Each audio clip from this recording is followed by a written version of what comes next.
go. There is the bell signifying that the Weighing Interjection show is back. The fastest MMA show within 8 to 10 minutes. Josh Thompson and I are going to talk about a plethora of things coming up, things that are happening, and what we think should be. Josh Thompson, are you ready? Are you ready? What happens when you get older? You have no Let's get it on! Oh, sorry. Time. 8 to 10 minutes. John, it takes you 16 minutes to answer one question. All right, let's get ready to go. Podcast Dave, what is number one? What round are we in? We are round number one. What is it? All right, round number one. Who is your most likely UFC male number one contender to win the belt? I've got your number one contenders listed here. Oh, this is going to be a tough one, John. It's going to be a tough one. Not. But the reason why it's going to be tough for me, it's either going to be Jan or Max Holloway. That's who the two of our, they're going to be. Lost your mind. Two of them. It's going to be one of those is going to win the title back. They are the number one contenders that are going to end up being champions probably by, maybe not by the end of this year. Maybe Max. Max might be by the end of this year. Who do you got?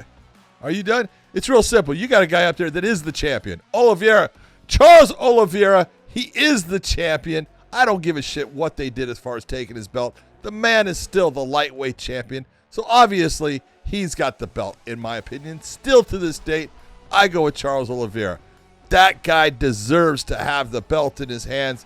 All this crap about, he's a half pound off. All right, he was a half pound off. He went out and he put on a performance against Justin Gaethje, proving that he is the champ.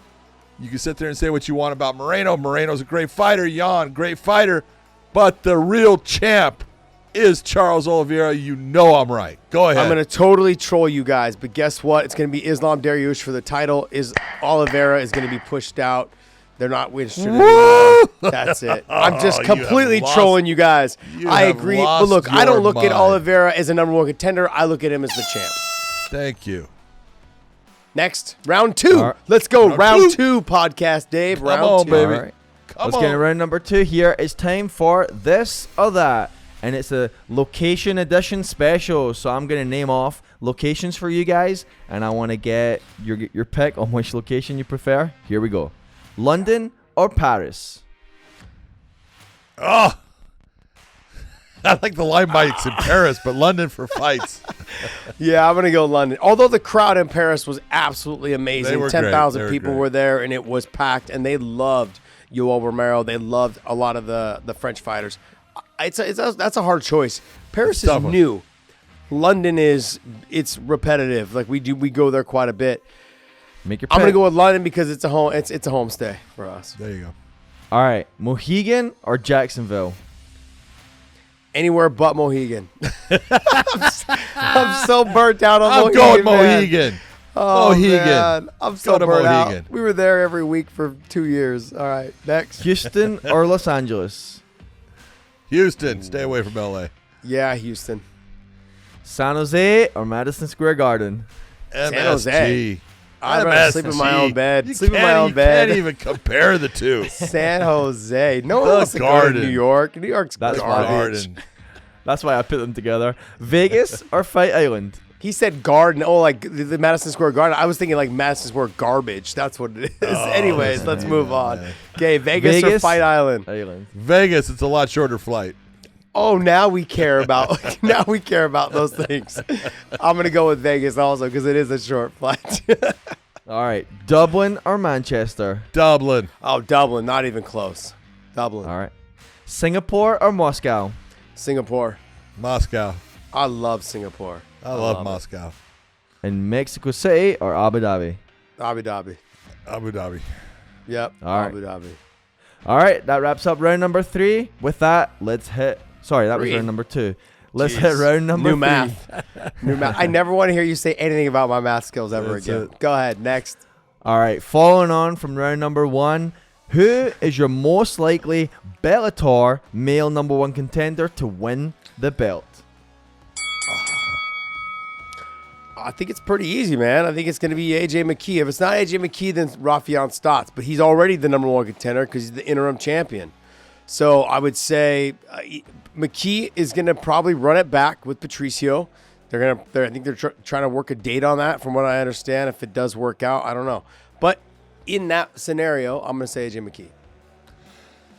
I would say you're probably right. I'm going to go, since Rafael Stotts is holding on to the interim belt, it is against his teammate in Sergio Pettis. As you talked about on our other real podcast weighing in, you talked about knowing that guy, being something that you're comfortable. You know how hard he hits. You know how he moves. You know all those good things.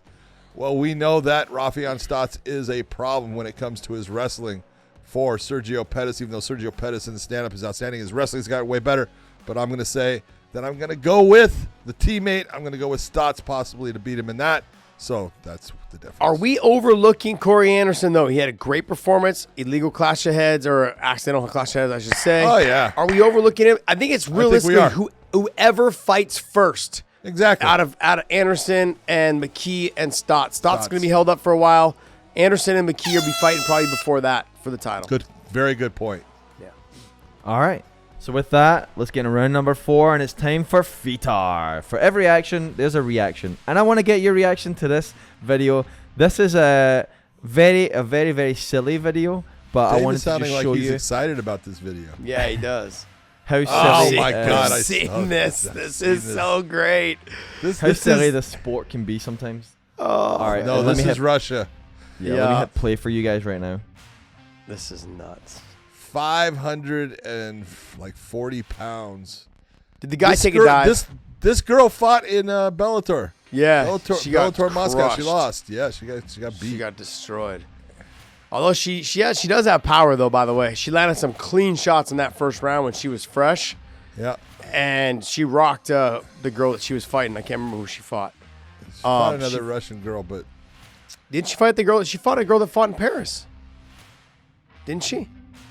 She Why fought did one we of let the this one happen? of, yes, one of the females. yes, she did. Yeah. Yes, you're right. Polish girl. Yes.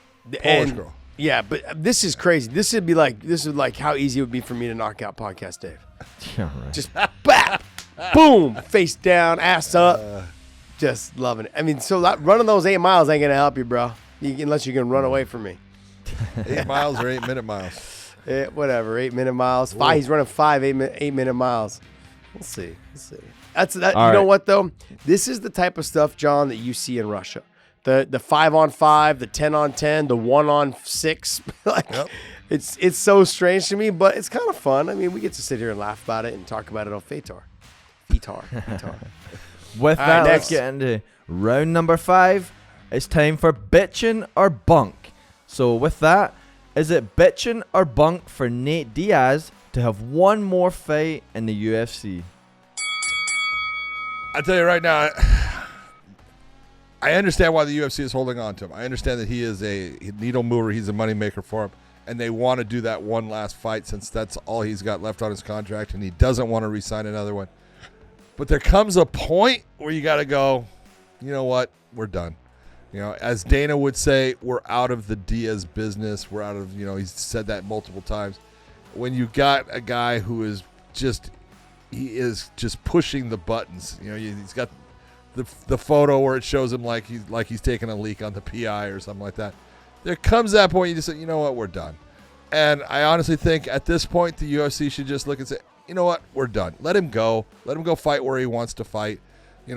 Yes, he is someone that people are interested in. Yes, I would like to watch him fight. Yes, he's got that attitude that draws people to him. But there comes that point you just got to say, hey, we had our time together and the romance is over. I think it's bunk, man. I think you got to keep him. You got to try to do what you can to keep him. And I don't want to see him fight boxing. I mean, as much as I would like to see the Jake Paul fight, but that's it. I wouldn't want to see him fight anybody else. And I know that they've trained together apparently in the past. I know that they know each other, through circuits. I have no desire to watch him box that fight. If you wanted to have him box somebody else, I guess maybe, I don't know. But I mean, I would love to see him continue in this sport of MMA. It's where he came up. He's extremely talented. I'm a big fan of Nick and Nate both, and they're really good people. Like, maybe Nate doesn't like me, but I like both of them. They're good people, man. So I think it's bunk. I'd like to see them get re-signed. I'd like to see them stay in the UFC. I'd like to see them finish their career in the UFC. Who doesn't like you, Josh? Yeah, I know. It's a Everyone strange loves thing. you. Yeah, it's a strange Everyone. thing. So weird. There's certain people that just don't like me. I don't know what it is. Anyways, all right, guys. Well, hey, I Hurts me want to deep thank you down here. guys They cut me deep, Shrek. You cut me real deep.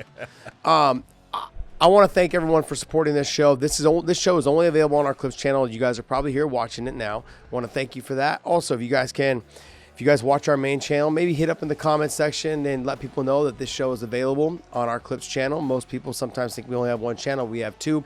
The Clips channel is doing well. We'd like to pick it up a little bit more, but with your guys' help, we can do that. Thank you guys so much. Hopefully you guys enjoy this show. And it's a fun show that we do that's short for people that have a short attention span like myself. That's why we created this show. And so it's anywhere between 8 to say 12 minutes long. We try to keep it in that range. It never will probably go over, but it's for you guys, and it's quick and easy for you guys to listen to and have a little fun and a laugh. John, take us away. It's never going to go over if Josh will just stop talking. Yes. Okay, for everyone out there, thanks for listening. We will see you.